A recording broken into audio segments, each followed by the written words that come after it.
Di review kali ini, saya akan membahas beberapa hasil pertandingan yang terjadi di Premier League pada pekan ke-16, dimulai dari Liverpool yang berhasil menang 2-0 melawan Brighton, dan ada Chelsea yang memutus rentetan hasil negatifnya dan kembali menang melawan Everton.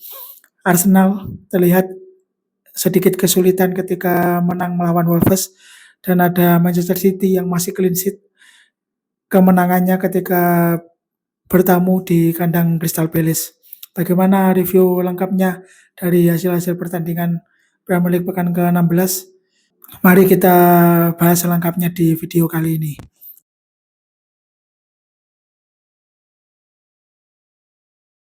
Kita mulai dari Liverpool terlebih dahulu, di mana Liverpool menang 2-0 melawan Brighton, di mana 2 gol diborong oleh Hugo Ekitike, di mana Hugo Ekitike di sini juga bermain dengan sangat baik, banyak memberikan ancaman-ancaman yang berbahaya bagi Brighton.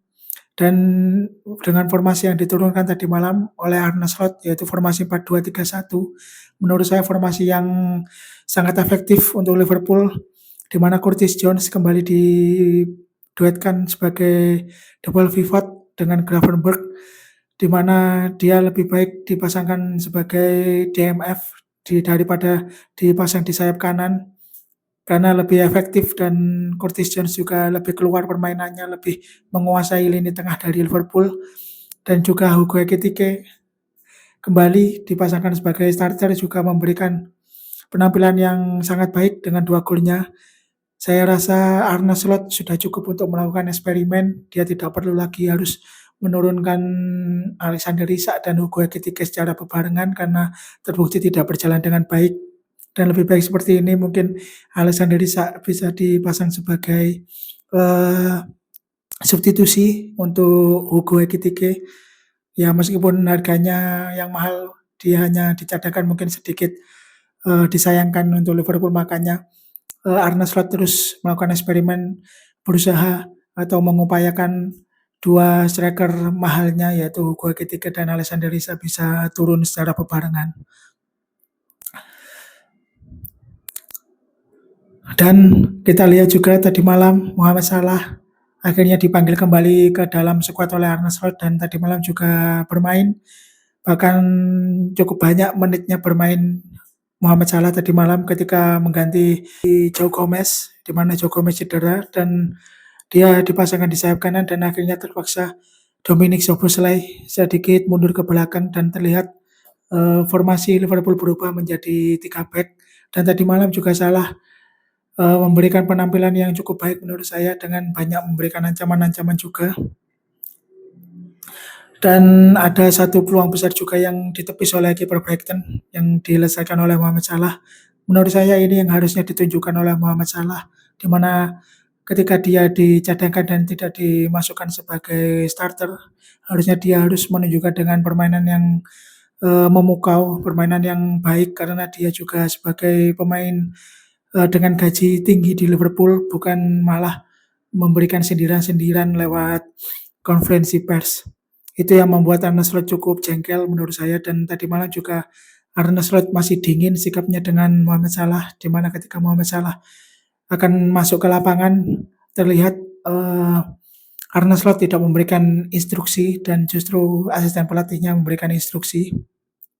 Dan kalau kita lihat dari data statistiknya, Liverpool sebenarnya kalah dari penguasaan bola, di mana penguasaan bola di sini dipegang oleh Brighton dengan 51% berbanding 49%. Namun terlihat di sini Liverpool cukup efektif dengan total ada 18 tembakan dan 4 diantaranya on target. Dan Brighton hanya 14 tembakan dan hanya menorehkan 1 on target. Memang Brighton sebenarnya permainannya juga tidak terlalu buruk, apalagi ketika gol pertama dari Hugo Ekitike, mentalitas Brighton cukup meningkat dan lebih menguasai pertandingan, dan terbukti dari sampai menit selesai penguasaan bola juga masih dipegang oleh Brighton. Oke, itu tadi dari Liverpool. Kita beralih ke Chelsea yang akhirnya memutus rentetan hasil negatifnya, di mana dari 4 pertandingan terakhir Chelsea gagal memberikan kemenangan. Tadi malam justru menang melawan Everton menurut saya juga kejutan juga di mana Everton sebenarnya juga tampil cukup baik tadi malam, banyak memberikan ancaman juga namun kurang klinis dari Everton. Dan Chelsea lebih klinis, apalagi masuknya Cole Palmer tadi malam kembali ke performanya juga menurut saya. Dia menciptakan satu gol untuk Chelsea dan juga yang menjadi sorotan, yang paling menjadi sorotan yaitu dari Malo Gusto. Dia memberikan satu assist dan satu golnya. Malo Gusto juga tampil sangat baik. Dan kalau kita lihat dari data statistiknya, Chelsea memang menguasai pertandingan dengan 58% penguasaan bola berbanding 42% untuk Everton. Dan Chelsea juga cukup efektif di sini, di mana total menorehkan 17 tembakan dan 5 diantaranya on target. Namun kurang klinisnya di lini serang Chelsea terlihat di sini dengan dia membuang 3 peluang besar dari total 5 peluang besar yang telah didapatkan dan 2 diantaranya yaitu dari Alejandro Garnacho, di mana Garnacho juga setelah pertandingan ini banyak diberikan kritik oleh fans-fans Chelsea karena membuang 2 peluang besar yang seharusnya 90% itu bisa berbuah gol. Dan untuk Everton mereka hanya total memberikan 11 tembakan dan 2 diantaranya on target. Di sini meskipun Everton juga bermain cukup baik namun masih kurang klinis di penyerangannya. Kemudian yang sedikit mengejutkan, pertandingan antara Arsenal melawan Wolves. Di sini yang mengejutkan adalah Arsenal terlihat cukup kesulitan, cukup stagnan permainannya ketika melawan Wolves, di mana Wolves di sini masih belum pernah meraih kemenangan sama sekali, bahkan berada di dasar klasemen dengan poin hanya 2 poin. Namun yang saya mengajukan Arsenal justru terlihat sangat kesulitan, bahkan di lini tengahnya juga sangat mandek permainan Arsenal, hanya berkutat di lini tengah, tidak banyak memberikan ancaman-ancaman yang berarti untuk Wolves. Bahkan Arsenal pun hampir saja tidak bisa mendapatkan poin penuh sampai menit akhir pertandingan. Untungnya pada menit-menit akhir ada gol bunuh diri dari Wolves. Dan ini juga membuktikan bagaimana buruknya permainan Arsenal. Terlihat tadi malam 2 gol dari Arsenal adalah hasil dari gol bunuh diri semua. Terlihat bagaimana kurang klinisnya lini serang Arsenal, apalagi para striker utamanya juga masih belum cukup tajam untuk Arsenal seperti Gyökeres yang masih dipertanyakan performanya dan ada Gabriel Jesus yang sudah masuk kembali ke dalam squad setelah lama cedera. Namun juga kita tahu sendiri Gabriel Jesus kualitasnya juga seperti itu, di mana di Manchester City juga Gabriel Jesus masih sebagai striker nomor 2 dan di Arsenal juga penampilannya tidak kurang lebih seperti itu juga. Ini yang membuat lini serang Arsenal kurang klinis, apalagi para pemain lini tengahnya juga masih belum banyak berkontribusi untuk membuat gol. Ada beberapa seperti Esperici dan Noni Madueke yang sempat menciptakan hat-trick juga dari Esperici, namun yang dipertanyakan di sini apakah mereka bisa konsisten terus mencetak gol. Saya rasa tidak, dan tadi malam terlihat juga 2 gol Arsenal dari hasil bunuh diri, bukan dari hasil permainannya sendiri. Dan 1 golnya lagi dari set piece pula. Sudah dari set piece dan bunuh diri. Ini menunjukkan berapa kurang klinisnya dari lini serang Arsenal.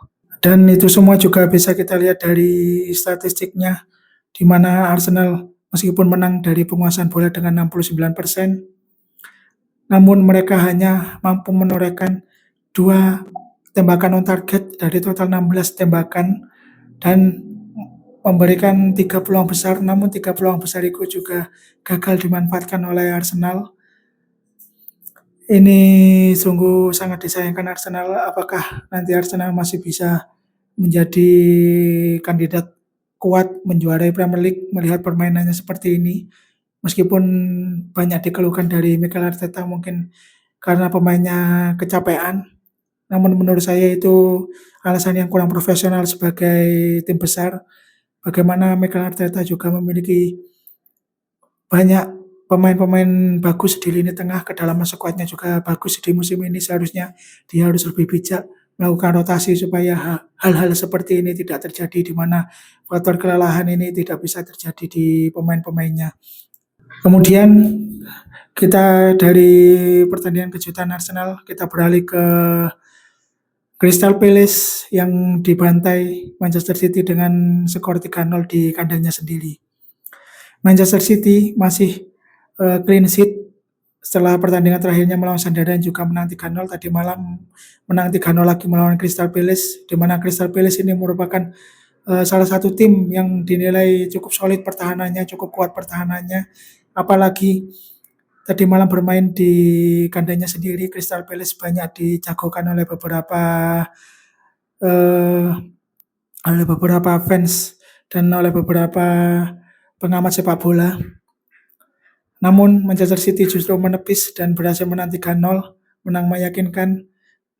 Tapi memang terlihat dari menit-menit awal pertandingan, Manchester City cukup sulit untuk menembus pertahanan dari Crystal Palace, bahkan dari lini tengah pun Manchester City sangat kesulitan, di mana Manchester City di sini hanya berkutat di area tengah permainan, tidak banyak melakukan ancaman, berbeda dengan Crystal Palace yang lebih efektif. Mereka menggunakan serangan baliknya, lebih banyak memberikan ancaman, di mana ada salah satu peluang besar dari Yeremy Pino, di mana dia terbebas dari jebakan offside Manchester City namun disayangkan tembakannya masih melambung ke atas Mister Gawang. Yeremy Pino memang tadi malam tampil sangat baik ketika melawan Manchester City, banyak melakukan ancaman, dan justru yang tidak terlalu keluar yaitu penampilan dari Jean-Philippe Mateta, di mana Mateta tidak banyak memberikan ancaman-ancaman yang berarti sebagai striker Crystal Palace. Dan terlihat juga Crystal Palace di sini masih kurang klinis dalam penyelesaiannya, berbeda dengan Manchester City. Ya mungkin ini dari faktor pengalaman juga, di mana Manchester City sudah banyak melakukan pertandingan-pertandingan besar, pertandingan yang di luar ekspektasi, namun bisa keluar dari tekanan, yaitu Manchester City, di mana mentalitasnya juga lebih tinggi ketimbang Crystal Palace. Dan saya juga tadi malam melihat penampilan buruk seorang Phil Foden, di mana dia banyak kehilangan bola, akurasi umpannya juga jelek. Tadi malam ketika melakukan duetnya dengan Nico O'Reilly juga tidak berjalan dengan baik, tidak seperti Doku yang duetnya bersama Nico O'Reilly ketika melawan Real Madrid cukup berjalan dengan baik, namun Phil Foden tidak bisa melakukan itu. Dan terlihat tadi malam juga Phil Foden seperti kurang tenang permainannya, bahkan diberikan instruksi oleh Pep Guardiola untuk lebih tenang dari pinggir lapangan ketika babak pertama. Namun ini yang menjadi kejutan bagi saya, meskipun dengan penampilan buruknya Phil Foden, dia masih bisa mencetak gol di babak kedua. Ini mungkin sebagai seorang gelandang, di mana kelebihan Phil Foden yang tidak banyak dimiliki oleh gelandang-gelandang dari tim lain, di mana dia satu-satunya gelandang yang rajin mencetak gol di musim ini. Terlihat dari Manchester City, gol-gol yang terjadi lebih banyak dicetak dari dua orang ini, yaitu antara Phil Foden, kalau tidak Phil Foden ya Erling Haaland.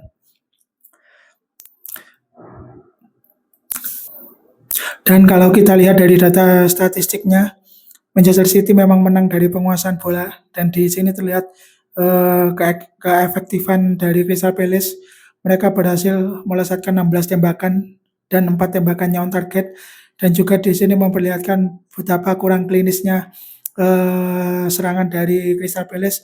Mereka hanya mampu menorehkan satu peluang besar, dan satu peluang besar itu juga yang gagal dimanfaatkan oleh Crystal Palace. Berbeda dengan Manchester City, lebih klinis meskipun kurang efektif, di mana selama permainan hanya melesaikan 7 tembakan, namun dari 7 tembakan itu 6 tembakannya on target dan berhasil memberikan 2 peluang besar, dan tidak ada peluang besar yang gagal dimanfaatkan oleh Manchester City.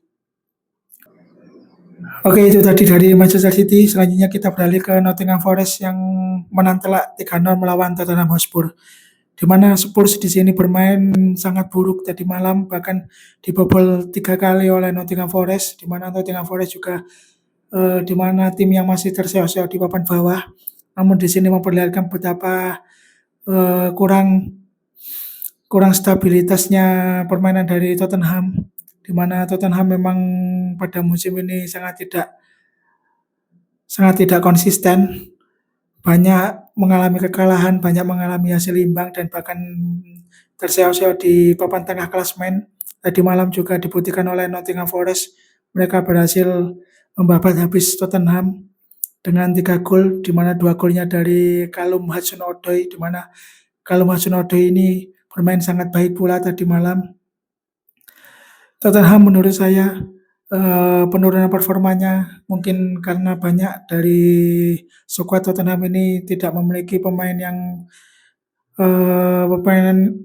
memiliki pemain yang berkualitas baik atau pemain bintang. Mungkin hanya ada Xavi Simons, namun di situ Xavi Simons juga masih belum menampilkan performa terbaik, masih fase adaptasi. Itu juga yang menurut saya membuat Tottenham semakin menurun performanya di musim ini, di mana terakhir ditinggal pemain bintangnya yaitu Son Heung-min. Setelah itu tidak banyak pemain-pemain bintang yang mau bergabung dengan Tottenham.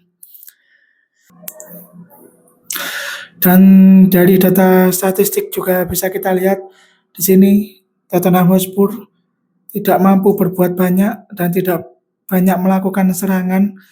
Mereka hanya total memberikan 16 tembakan dan hanya 1 tembakan on target dan tidak memberikan satupun peluang besar bagi Tottenham, berbanding dengan Nottingham Forest memang efektif di sini dan banyak memberikan serangan dengan total ada 15 tembakan dan 6 tembakan diantaranya on target dan mampu melesatkan 4 peluang besar yang mampu dimanfaatkan menjadi 3 gol oleh Nottingham Forest.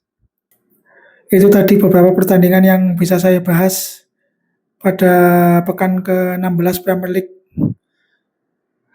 tadi malam, dan saya rekapkan juga beberapa pertandingan lainnya yang tidak sempat saya bahas namun sepertinya juga cukup menarik. Di sini seperti comeback dramatis antara Fulham melawan Burnley yang dimenangkan Fulham dengan skor 3-2. Ada kemenangan tipis Sunderland melawan Newcastle United, di mana permainan kedua tim ini juga sangat sengit tadi malam saya lihat. Dan permainan sengit lainnya antara West Ham United melawan Aston Villa yang dimenangkan Aston Villa dengan skor 3-2. Dan pertandingan tadi pagi antara Manchester United melawan AFC Bournemouth, di mana terjadi hujan gol di Old Trafford dengan total ada 8 gol dan mendapatkan skor akhir yaitu 4-sama. Saya tidak bisa terlalu membahas Manchester United di sini karena saya tidak menonton pertandingannya. Dan kalau kita lihat dari klasemen sementara, Arsenal masih menduduki puncak klasemen dengan 36 poin. Manchester City berada di posisi kedua dengan 34 poin. Manchester City terus menempel ketat Arsenal. Dan Aston Villa masih stabil di posisi ketiga, belum ada yang menggeser dengan 33 poin. Chelsea berada di posisi keempat dengan 28 poin. Crystal Palace meskipun kalah dari Manchester City masih berada di posisi kelima dengan 26 poin. Manchester United di posisi ke-6 dengan 26 poin. Liverpool di posisi ke-7 dengan 26 poin dan Tottenham yang terperosok ke posisi 11 dengan 22 poin. Oke, itu tadi beberapa pertandingan yang bisa saya bahas dari Premier League. Mungkin dari liga-liga lainnya seperti Serie A dan La Liga akan saya review di video terpisah. Semoga dari review kali ini bisa memberikan sedikit pengetahuan bagi kalian, dan mohon maaf apabila ada salah-salah kata yang kurang berkenan atau mungkin kata-kata yang kurang jelas. Semoga bisa dimaklumi. Terima kasih.